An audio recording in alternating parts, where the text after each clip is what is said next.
So far, I've spent £20 on an original Chapman's work of art, and it seems like a good investment. But I'm still after something to put in my home. I can see how this could get addictive. We as collectors, it's a competitive sport in a sense. You've got to get bitten by the bug. You know, have you ever met a heroin addict who said, "Yeah, I'm not as excited about drugs lately"? It just doesn't happen, though. It gets worse. You have to increase the dosage. As of yet, they don't have any rehab centers for collectors. We're thinking of starting one. You know, it's funny, we had some friends that were collectors, and they said, you know, this is really getting out of hand. We have to call each other when we think we're doing something more than we should. So we said, you know, that sounds like a reasonable idea. So about a week later, we called them. We said, I think we're going too far. And they said, what do you mean? We said, we found this artist. And we said, which artist? We told him the name of the artist. He said, you're definitely going too far. A week later, we hear that they went and bought the work of this artist. So rehab doesn't work for collectors. I think I've always had a sort of propensity to collect things, whether as a child it was stamps or coins or I don't know, football cards. Matchbooks, stamps, baseball cards. Clothes or films or music or art. I always have been collecting something. I'm very interested in what's going on around us, whether it's film, literature, art, music, fashion. And this is just something that's tangible, something I can be a part of. 2 years ago, you could buy a Richard Prince nurse painting like this one for $85,000. Last week, one in the series sold at a Christie's auction in New York for over $6 million. That's the extraordinary speed at which contemporary art can appreciate. And for that money, you could buy a decent old master. Danny Katz is a gallerist and a collector of old master paintings and early 20th century British art. What you're seeing is something that's never happened before that I know of in the 20th century, is that contemporary art is more valuable than old art. Antiques and medieval works of art, old master painting, sculpture, antiquities, that were the things to have. And you would have it at home or it would be in a museum. No one was going to see the latest contemporary artist in a museum. But if you bought a great old master picture or a wonderful Victorian painting, which is now completely out of fashion, you look at it every day and you think, oh, this guy knew how to paint. You might find the Damien Hirst in 20 years' time will be going for 50 quid. I doubt it very much, but it's possible. But the Rubens and the Van Goghs and the medieval sculptures and the antiquities, no, they've already shown their test of time. They'll be around forever. So, if you had the money, why then would you choose a piece of recent contemporary art over an old master of proven worth and value? If I just showed you a Picasso on my wall, you'd think, well, he's got a lot of money and he owns a Picasso. But if I can show you that I have tomorrow's Picasso, well, then I have something that other people can't just buy with money. For some, just collecting tomorrow's Picasso is not enough in itself. They're so committed to the new and adventurous that they're making their collections open to the public, and like Charles Saatchi, opening their own museums. However art historically important Renaissance painting is, and those paintings are absolutely beautiful, and the subject matter doesn't particularly excite me. There's only so many Madonnas and Childs you could look at and feel there's anything different about. And a lot of my art I buy from inside. It's something I feel something for. It's interesting how contemporary art has become a belief structure for atheists. When you don't believe in God, you seek meaningful experiences elsewhere. You go to art fairs in a way one might attend church. Remember Anita Zabladovich, the proud owner of Keith Tyson's large field array? She's just converted this to house some of her collection. Tell me about this space, Anita, why you fell for it. For many of the artists that I have been collecting, this kind of space really suits the work, and I've kept everything as it was. I just fell in love with this building, and it seems to be all really how I want it now, and it's exactly the way I wanted it. It's like, for me, coming home. It's about all these artists that you've been collecting. You know, we've been collecting 14 years, and some of them never get a chance to be shown, and we want to give them a platform, and it's not fair to keep them in storage. And if you have so much art, you've got to be able to show it. I feel it's just, these artists are too young, and to keep them in a cupboard, they'll never be seen, and you want to share because it's so exciting, they're so fresh, and they're strong, they're really strong. You can put them against a major piece of established art and they'll carry themselves.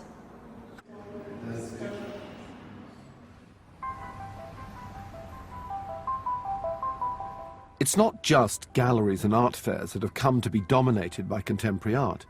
Increasingly, the auction houses are holding big contemporary sales to coincide with Frieze Week. And their previews are curated like exhibitions in themselves. And while big sums are inevitably fetched under the gavel, there's usually a spread of more modest items offered to appeal to the newer collector. We like to have in our sales works that are as up-to-date as they can be and really show a panorama of what is being done today at the cutting edge of the art world.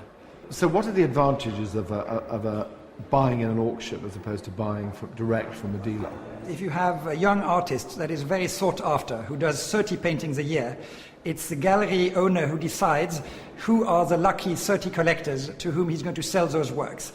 Now, if one of those 30 works comes up at public auction, whoever is going to pay the highest price is going to obtain it. So it suddenly widens the field, and it becomes, in a way, much more democratic.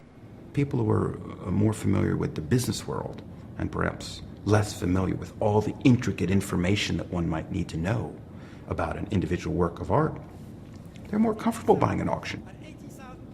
In order to protect the value of their artists, dealers and collectors will sometimes resort to shady practices on the auction house floor. If the dealer is watching the bidders and realizes, uh-oh, this piece isn't going to even reach its low estimate, it's going to be bought in, meaning it's going to be taken out of the sale, that is very bad for an artist. It's very common practice for either dealers to protect that artist market by buying, or collectors. Let's say I'm a collector and I have 50 Andy Warhols and one is up for auction and it's not reaching its low estimate. I'm going to either make sure I or some of my buddies go and buy to prop up the price. The auction houses make a lot of the fact that they are the only place where you really have transparency in the market. But I think those in the know understand that the auction room is a theatrical event. 48 against you, Leonie. 48,000. 48, say 50.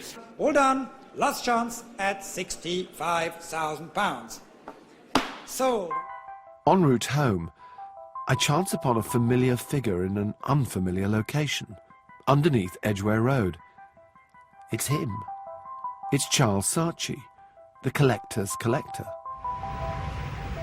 It's him. Him is the title of the piece. Everyone knows him, but they don't really know what him looks like. And I made him as a mini statement for myself, really, as the artist collecting the collector. And you exhibited him here in the subway? Yes, he's been here for over a year, pretty much, and everyone just passes by and just seems to really get a good laugh out of him, actually.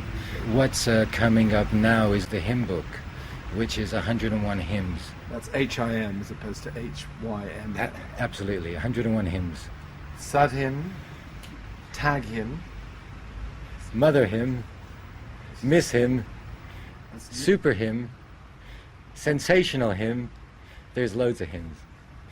When's the book coming out? It's coming out on Thursday.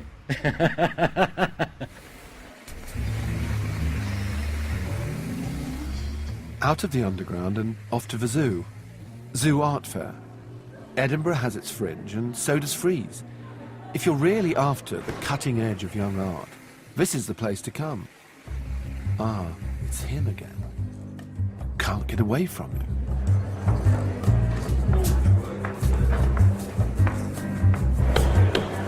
Artist Ryan Gander is a rising star of the British art scene, but he's at Zoo as a gallerist with his not-for-profit space associates.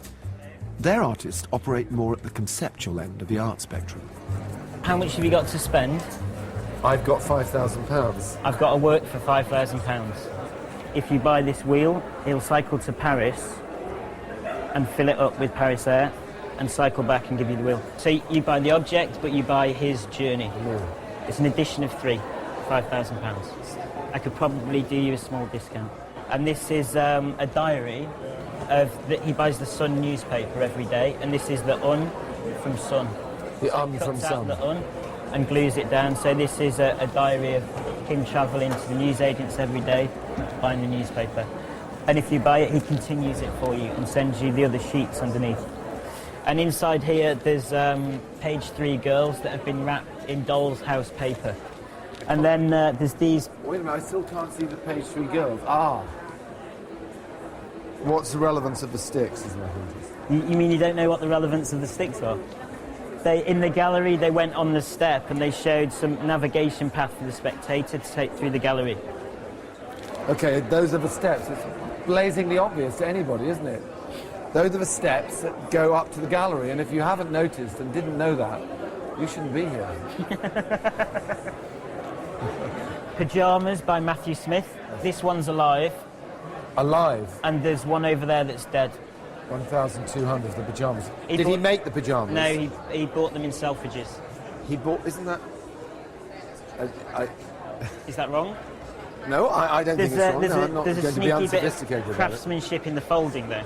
The folding, yeah. We have 5 knockers, door knockers, which is the shape of Freud's brain. That's Freud's brain, eh? Yeah, upside down. It looks like something significantly different. Although they provide a good mental workout, I'm not sure Ryan's conceptual chums are really for me.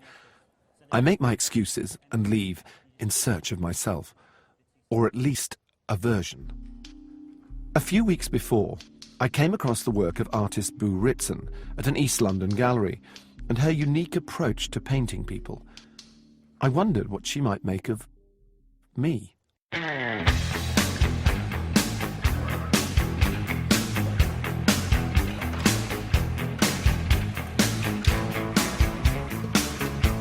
Shoes and socks on.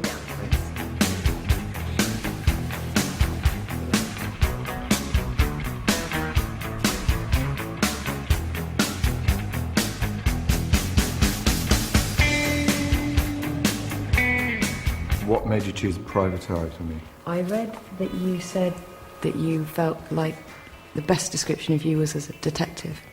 And I thought about it and it made sense to me. And then I thought about your face and it just made sense, it seemed to fit.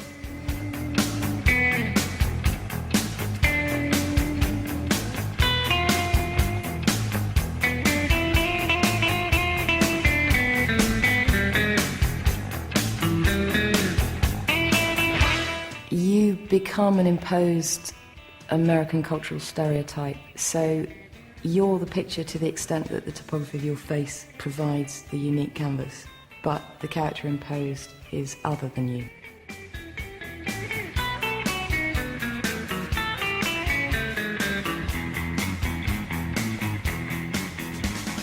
I'm really stiff, Alan, much stiffer, chest out.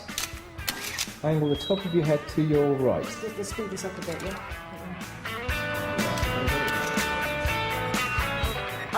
We've got it. There it is.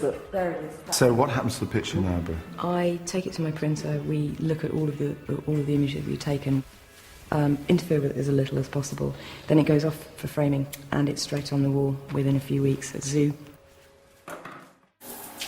So that's what I call a multimedia event. And I can't wait to see it. The moment of truth. Would I like my painted alter ego? Well, once I get my glasses on, it does look rather astonishing. I mean, this is great, here. And look at this, I mean, it's so weird, this. The fingers. It's really hard-boiled, it's just what I wanted. Hard-boiled? Hard-boiled. Yeah, hopefully, you know, they will go bigger, but this is a nice size. It's the biggest size I've done. It's a one-off size. Right. So it's 3 inches larger than all the others. Right. Wanted that scale. Are you pleased? Yeah, very. Yeah. It's up for sale. But will it appeal to anyone? So I'm the director of a contemporary arts museum in Stockholm. And it's quite rare that something that I see like this and it just gets such an impact. Usually it's a more careful research when you approach something that you want to buy for the collection or work with in the future. But this is just really great.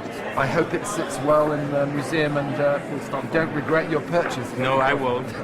Thanks a lot. Boo's work has already made the cover of Art World, even if they did select the wrong image.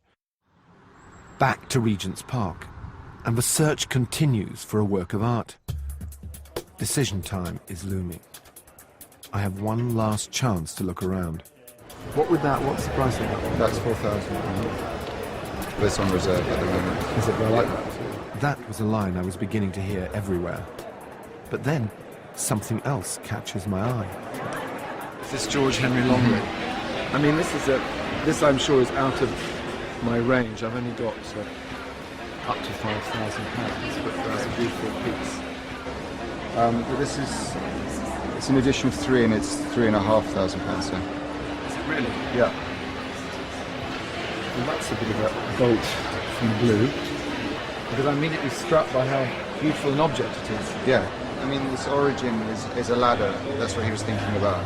And how to twist a ladder, how to just shift it so that it became a different object. So he closed off the ends and turned the rungs into these sort of diamonds just to move it into another place.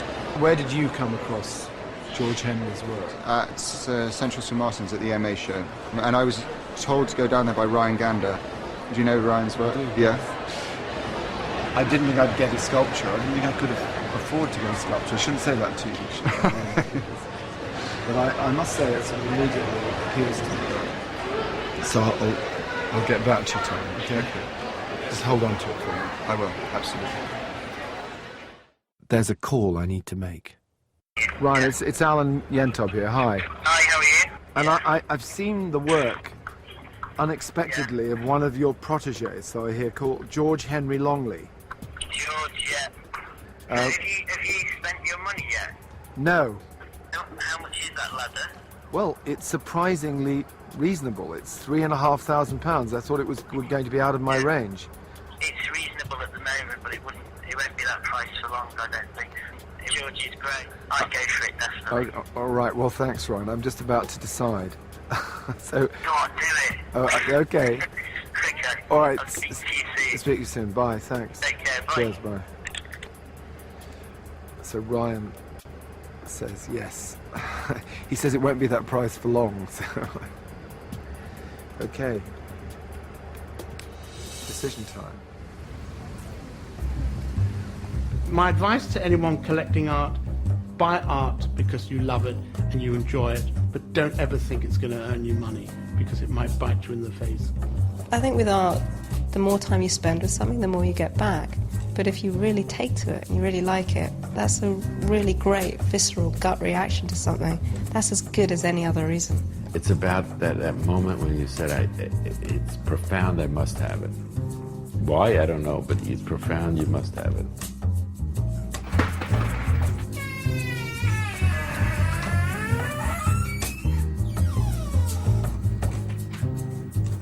There are scientific studies being conducted as we speak that are proving that to live with art is actually beneficial to your health. In the same way that having a dog, an animal around, makes you live 5 years longer. To engage in a dialogue with art, whether alone and or with other people, makes you happier and relieves stress, which could otherwise kill you. So it's good for you. That was quite a pitch. I guess time will tell. If I've learned anything in the past week or so about how to get on in the art world, it's to trust your instincts. So that's what I've done. For better or worse, for richer or poorer. A little to the left.